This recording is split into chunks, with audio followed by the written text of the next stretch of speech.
Hey everyone, welcome to another December daily video. This year I'm collaborating with Barbara from 49Dragonflies. We are alternating days, so most days of the week you will have a video from one of us. Please check her channel. All the details will be in the information box. And I was inspired by her video to go out and buy my copy of Daphne's diary.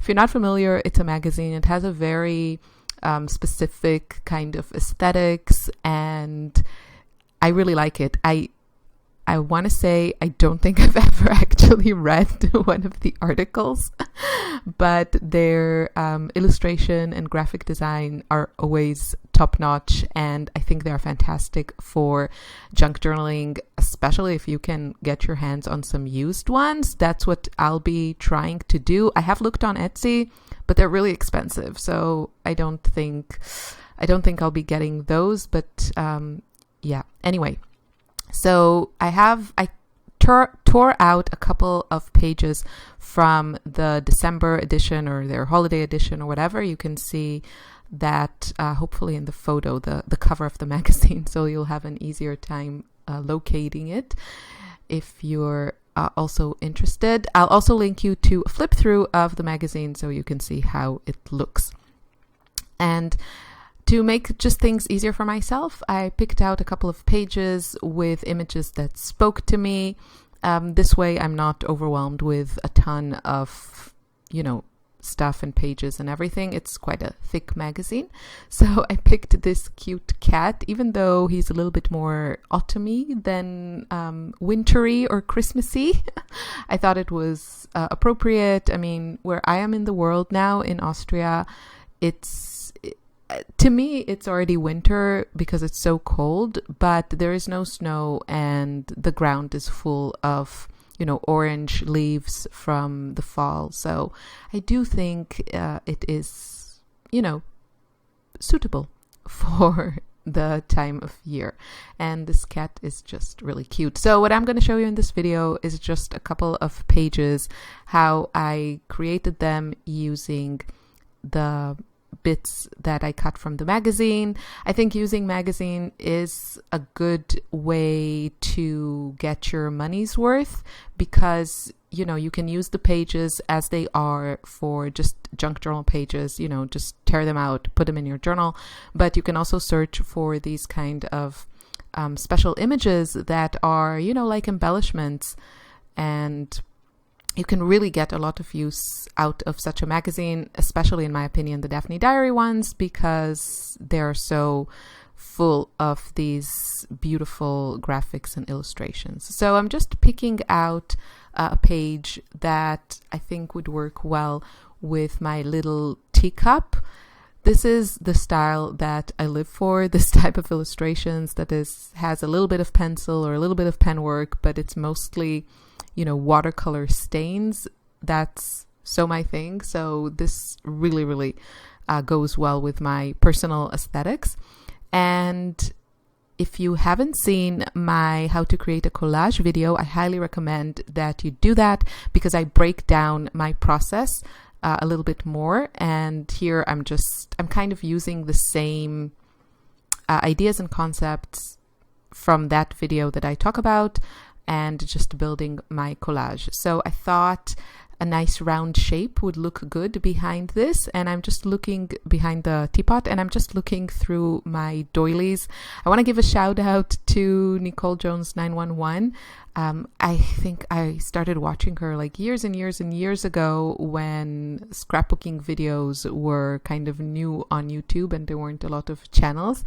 And she was really kind, and she sent me a huge pile of these. I think these are Doodlebug, I want to say, doilies in all the colors of the rainbow. And, I've been trying to use them, and I think they will last me a lifetime. So I just wanted to thank her. I don't know if she's watching me, but that's where these doilies come from. I just have a pile that I've been using for years, and it doesn't seem to get any smaller. I love using doilies as a collage element. I think they add so much detail, and I love the round shape. It's just, I really, really like those edges more than just, boxes. So I'm going to add, before I stick down my teacup, I'm going to add some washi tape. If you find yourself overwhelmed with creating such a project, I really suggest limiting your products. So if you have a huge pile of washi and you don't know what to use, I really think also in this kind of project, if you're working in one album, cohesiveness goes a long way to the overall look. So just stick to, 2, 3, 4 rolls of washi for the main part, and then for the most part, and then you can add once in a while more stuff if you want, but your life will be much easier, and I think your project will look better if you have the same elements repeating throughout it, and it also makes the process faster and easier. You don't have, all the time so many choices. You just have your limited supplies. So this time I went with this kind of minty washi in addition to the gold one and the music note one that I've used in other collages because I thought it complemented my little teapot. And now I want to add some gold splatters for added texture. I'm using my Heidi Swap Color Shine in gold. You can use any type of gold paint that you have. Gold watercolor watered down to the right consistency will also work really, really well for this. I just really love the look of splatters, and I find gold is, I don't know, it always works, and especially now for the holidays. Now I'm gonna let this dry, and we are almost done. Now, the next video in my DD series or December Daily series is going to be, I added a little flare button. I have these cute flare buttons that I've had, again, for years and years in my stash. I think I got them from a Flare for Buttons, which is an Etsy store. I'm not sure it still exists. If it does, I will link you to it. And yeah, I bought a set of these really, really cute kind of vintage looking teacups, but you can see that the colors it's totally my colors. It's all like pinks, and I would say it's probably kind of more shabby chic, I guess. And that's the flare button I used here. Now, I do have to be careful now with getting things too chunky, because I don't want this to be, I don't want the journal to be completely crazy thick that the edges of it are thicker than the spine. So I will try to make an effort not to add a lot of dimensional pieces from now on. I do love the way that they look, but I also want this to look a certain way when it's done. So yeah, if you really, really love a lot of dimensional embellishments, make sure you create a journal that has a very thick spine. Mine is not going to be thick enough if I continue adding, a lot of flare buttons and all that sort of thing. So I do have to be careful.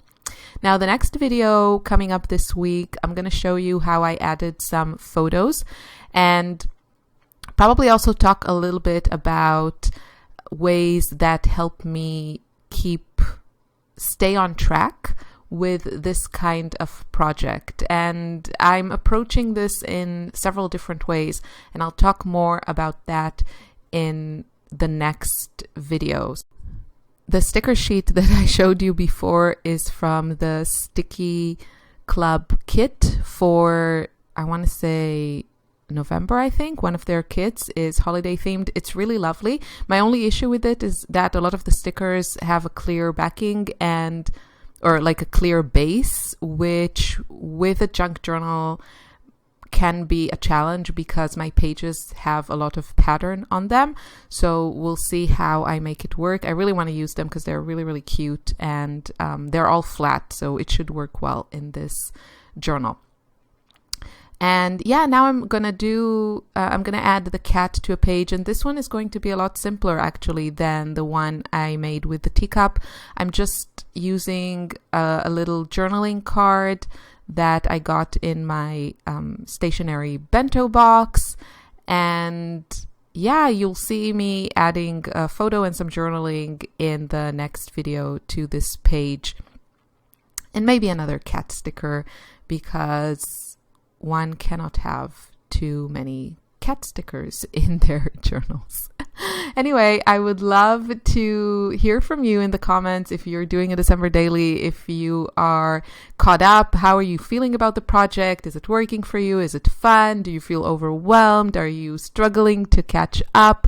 I would love to hear, and I wish you, yeah, I'm just enjoying looking through my journal. I'll see you in another video soon. Thank you so much for watching. Have a lovely, lovely day and week. Bye bye.